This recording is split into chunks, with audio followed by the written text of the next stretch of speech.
Tickets are on sale for the Aztec Safety Challenge, which promises to bring the very best curlers from Canada, Europe, and the rest of the world to the border city, January 10th to 14th.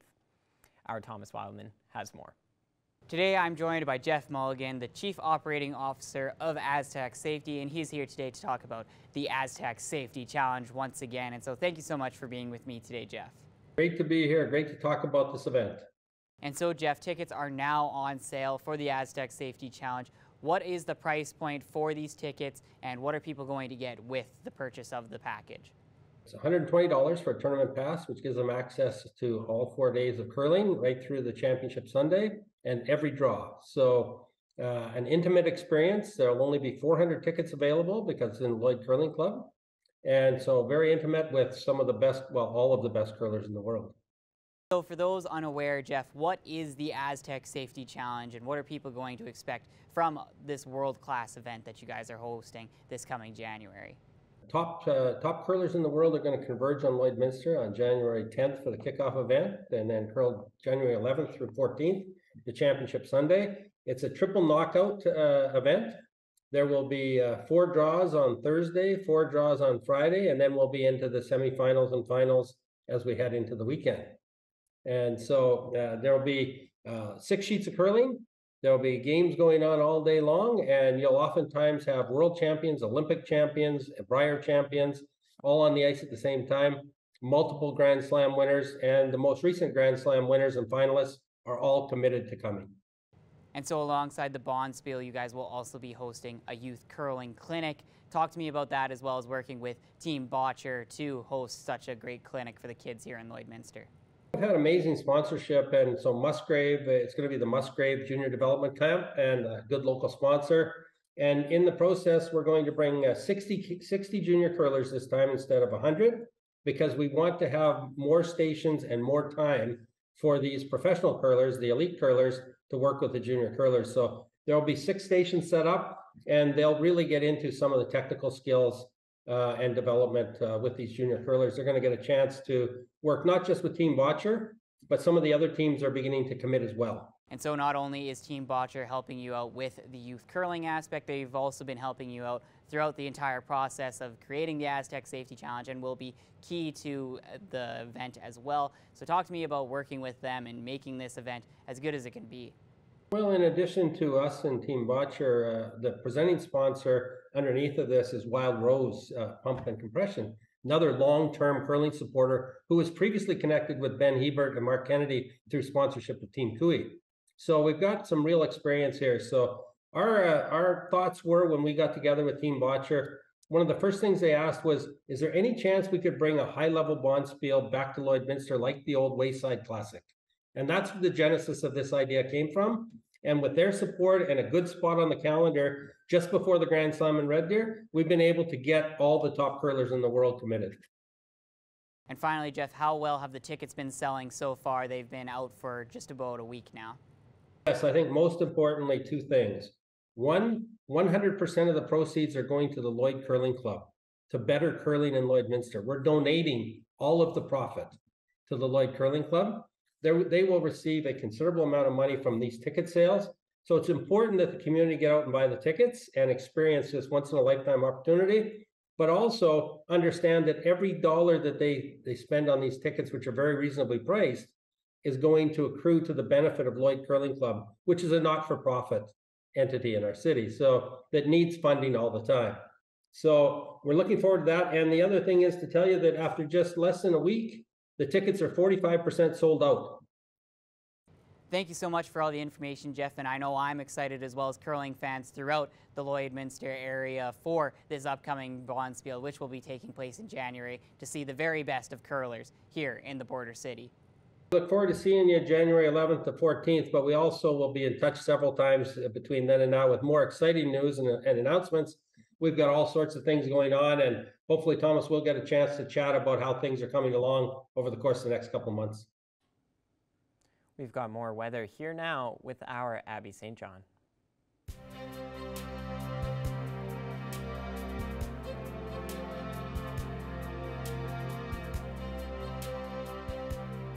Thanks so much, Callan. We saw a little bit of sun out today, but for the most part, it was considerably cloudy. We're sitting at -5 here currently in Lloydminster with that wind coming in at 20 kilometers per hour. It's feeling closer to -12 with that wind chill. And then across the region in Alberta, -4 out in Cold Lake, Edmonton, and in Whitecourt. -3 in Athabasca, -7 in Red Deer. Rocky Mountain House is sitting at -6. Jasper is sitting at -5 and or -3 and -5 out in Edson. And on the Saskatchewan side, -4 in Meadow Lake, -3 in North Battleford, and -2 in Prince Albert, Melfort, and Saskatoon. And if we go up north in Saskatchewan, -3 in La Loche, Buffalo Narrows, and Wollaston Lake, -2 in Flin Flon and South End, and -1 in Stony Rapids and Uranium City. And then on the Alberta side, -1 in Fort Mac and in High Level, 0 out in Fort Chipewyan, and -3 in Peace River, Grand Prairie, and out in Slave Lake. And then if we head down south in Alberta, -7 in Medicine Hat and Calgary, -6 in Coronation and Banff, and -8 in Lethbridge. And then on the Saskatchewan side, down south, -8 in Kindersley, -9 in Swift Current, -6 in Regina, Estevan, and Moose Jaw, and -5 out in Yorkton. And overnight tonight in North Battleford, considerably cloudy and cold with a temperature of -9. And then overnight tonight in Cold Lake, -8 will be your evening temperature. Partially cloudy skies, but still quite cold with that -8. And then across the region overnight tonight, Meadow Lake is sitting at -8. A little bit of late night snow is predicted to fall in Bonnyville, and in Isla Cross sitting at -7 overnight. And then there will be evening snow as well, about 1 to 3 centimeters in Isla Cross and 1 to 2 centimeters out in Bonnyville. And then Paradise Hill sitting at -10, and then -11 out in Provost. And then more temperatures across the region overnight, -9 in Mirnam, -8 in Pierceland. About 3 to 6 centimeters of snow is predicted to fall tonight, about a 78% chance of that. -10 in Unity and in Wainwright, and -12 out in Calgary. And they were also expected to about 0 to 1 centimeters of snow as well. Overnight here in Lloydminster will remain quite cloudy with a low of -9, so it's going to be quite cold out this evening. And then over the next 7 days, a high of -2 and a low of -11 for tomorrow. A 70% chance that we'll see some about 0 to 1 centimeters of snow in the afternoon. And then on Saturday, it will be quite a cloudy day with a high of -1 and a low of -8. On Sunday, a mix of sun and cloud with a high of -1 and a low of -10. Our week starts back up on Monday with a mostly sunny day with a high of -2 and a low of -9. And then we get above 0 on Tuesday with a mix of sun and cloud with a high of 4 and a low of -7. The high of +3 on Wednesday, still a little bit chilly with a low of -7, but we'll still get periods of sun. And then on Thursday, despite being above 0 with that 2-degree high and a low of -5, there's about a 55% chance that we'll see some afternoon snow. That is a look at your 7-day forecast. We'll have more news coming up after the break.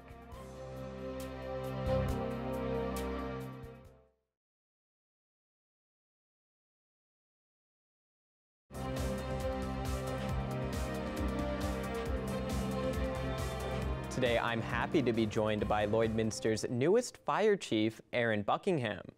And to start, Aaron, can you just talk a little bit about how you're feeling about this new role? Well, it's certainly been an emotional week for me, kind of bringing me to a crossroads in life. You know, I've been with my current fire department for 25 years, and we really built that up to be something pretty special in the last 25 years with our level of service and our level of training and the team we have there. And I don't get to take credit for all that, but I'm certainly glad to have been a part of all of that stuff. So the decision to leave my team currently is certainly an emotional one. The decision to have to resign from city council to be considered for the position is another one of those emotions. You know, it's something that I've really enjoyed doing for the last 7 years. You know, I took a personality test years ago, and one of the things that they said about me, which I'm really proud of, was they used the words fiercely loyal. So when I do something, I'm 100% in. And so having to give up that position at the same time is tough, because I wanted to see that through, and I enjoyed the work, and I hope that people thought I was doing a good job in that role. However, these kinds of opportunities don't come around all the time ever, and it's the right decision for my family. So it was not a slam dunk easy decision for me to consider even applying for the job, but it's exciting as well to move to a team that Lloydminster is already very, very proud of. We have an exceptional fire services team in Lloydminster right from top to bottom, and it's going to be exciting to be a part of that. Can you speak to the 25 years of firefighting experience that you have under your belt? Yeah, so I mean, I moved to Lloydminster, and I met some folks that were part of at the time, Britannia Wilton Fire Department, and they said, you should really look at doing something like this. We think you'd be good at it. And I said, well, yeah, I've got family that lives in the Arm of Britannia, so it makes sense that I would serve in a place where I had family interests. So that's what kind of got me into that. Through that, I also, of course, I worked for the Lloydminster Ambulance Service for 20 years in Lloydminster as well. So I've got that medical background as well. And that was another role I enjoyed serving in, and retired from that in 2020. But the fire world was something that I really fell in love with quite instantly, and knew that I wanted to take it further. So I took all my certifications and became a certified 1001 firefighter. Once we got through that, it was, hey, you know what? We think that you're a great leader, and you could probably teach our team and further the team as a whole. So I took my level 2 instructor's course, and in just outside of Dallas, Texas, actually, for that, and got my instructors, and I've been the lead instructor for our team since that time as well. So for me, my happy place has always been and will continue to be helping and serving others. I love to see other people succeed. That's where I'm the happiest. So being able to teach and being able to work with and being able to shape and mold, that kind of stuff is really important to me, but it's all in service to others. And the better we are as a team, the better we are for the community. And that's what I've always told my team currently. And I don't see myself changing that philosophy going forward. I just want to be part of the team. As my role as deputy chief in Britannia, I always said, that's just my job. It doesn't make me any better or any worse than any other member of our team. That just happens to be my role in that.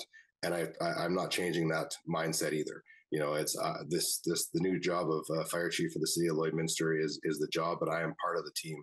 And I'm looking forward to working with my new team, and wishing all the best, of course, to my previous team. How do you think that being the fire chief for Lloydminster will affect the volunteer work that you do for the city? My intention is to do everything I can for this community, and who knows what that's going to look like going forward. I don't intend on not being part of this community in every way, shape, and form that I can. One of the big things that I started a few years ago was to run the Border City Connects charity hockey game, which has turned into a bit of a staple for Border City Connects. And the city does offer their employees the opportunity to do some volunteer time within. So that is certainly something that I'm going to keep on working on, and making sure we have that 12-hour charity hockey game next April, and anything else I can do in the city. It's about service to others. I said that. It's all about making sure that we have the best community all around. And my position in the community, whether it was counselor or this new role or just all the volunteer things I've done over the years, doesn't change. That's who I am, and that's who I want to continue to be, because that's really important to me. Like I said, there's no happier place for me than doing that stuff for the community, and I don't see that changing. I mean, of course, there's going to be some change to that, I'm sure, with the new role, the new hours, and the new responsibilities. But my intention would still be to be as much of a community member as I possibly can be, no matter what that looks like going forward. Well, that is all the time we have. So thank you so much for taking the time to talk about this, Aaron.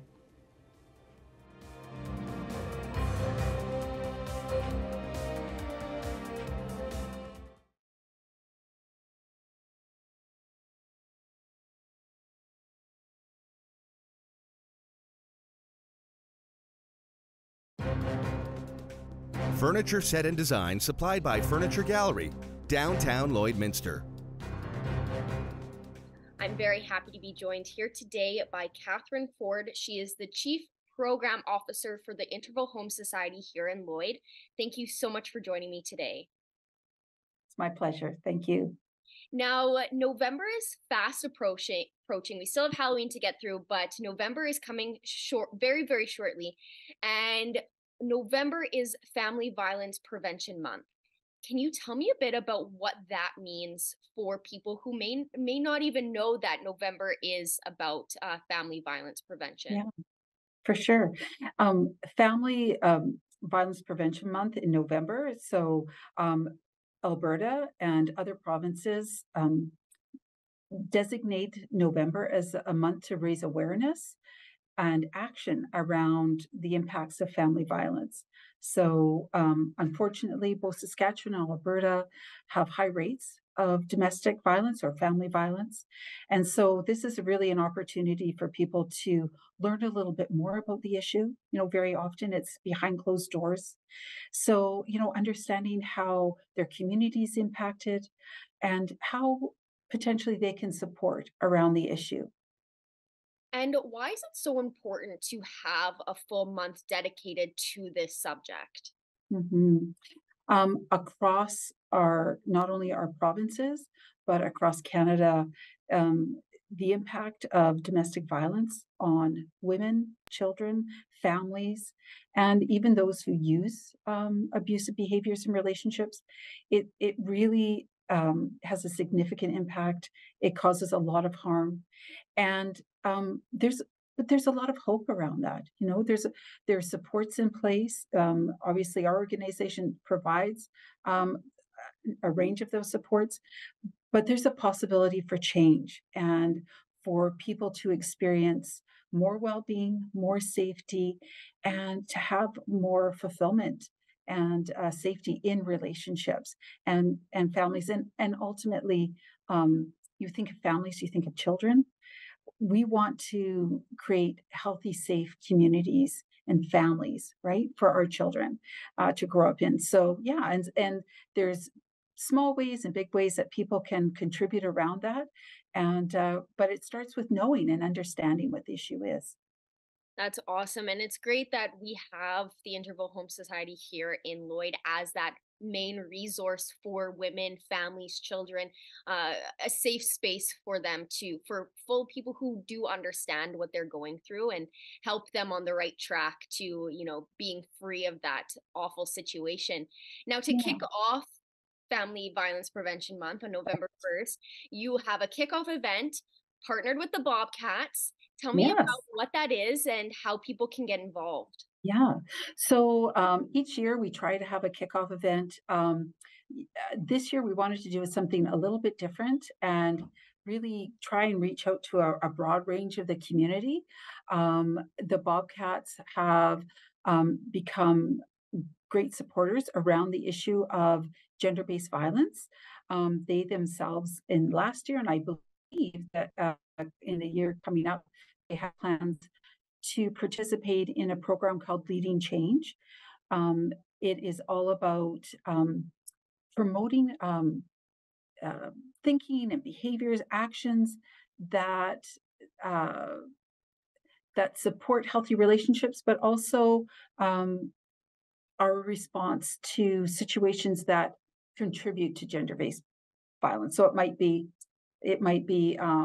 things like the kind of jokes you tell, or the kind of music you listen to, or the conversations, how we speak about each other.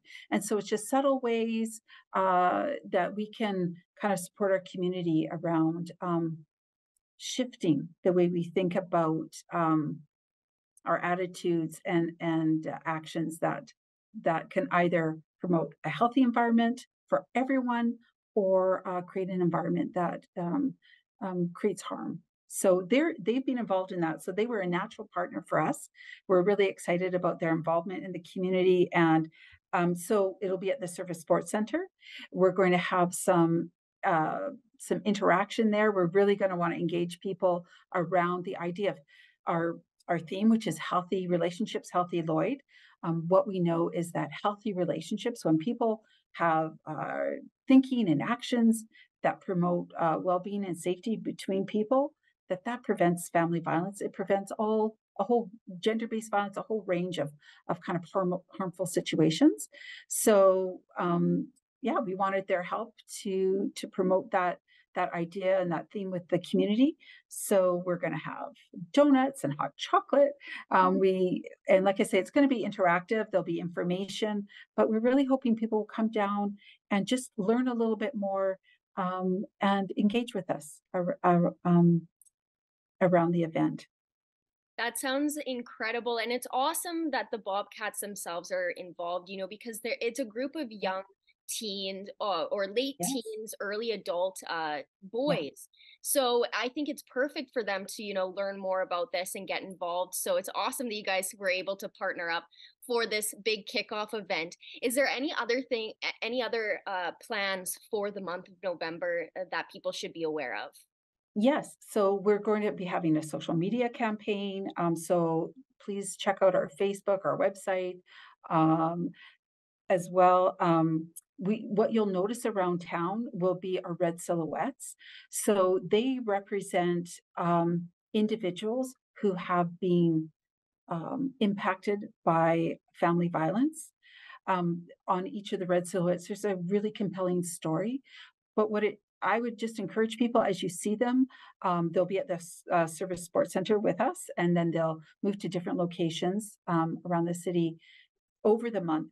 But if you have an opportunity, please stop and read the stories.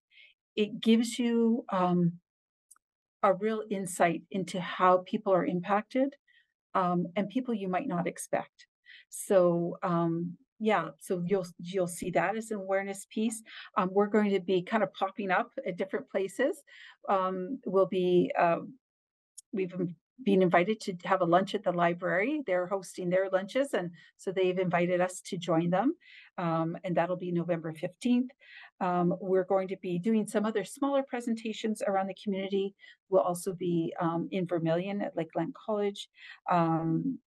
Yeah, just some different, we're doing some internal activities in our organization, and with the Lloydminster Community Center, we'll be involved in some of those. And then we're going to be doing a wrap-up video that we'll be sharing again over social media, just about, we're really looking for people's input and get them thinking about what builds healthy relationships. And that could be intimate partner relationships. It could be, friendships, family relationships, work colleagues, teammates, all sorts of relationships that we each have an opportunity to strengthen and just to make them as positive and healthy as possible, so that we're all benefiting, and ultimately the community's benefiting from that. That sounds amazing. And this month is going to be a great opportunity for people in the community to get involved and to learn more about what you guys do as the Interval Home Society. So this is awesome. And I can't wait to see what this month brings for you guys. So thank you so much for joining me. And I wish you the best of luck for your kickoff event and the rest of the month of November. Okay, well, thank you so much for your time too. No final story for today, but we do have a friendly reminder that with November coming up, the Royal Canadian Legion will be selling poppies at all local businesses starting Saturday, which is just a really good thing for the community. Yes, for sure. And I think this is one thing that everybody really gets involved in, and it raises a really good amount of money. And, it's just an important cause, having that poppy over your heart for the length of time up until Remembrance Day, I think is very, very, very important for Canadians to keep doing that and to remember. And so it's great that there's multiple different businesses around that will be selling them for donations. So it's great. And that is all the time that we have for you on Primetime Local News. So thank you so much for watching, and have a great night.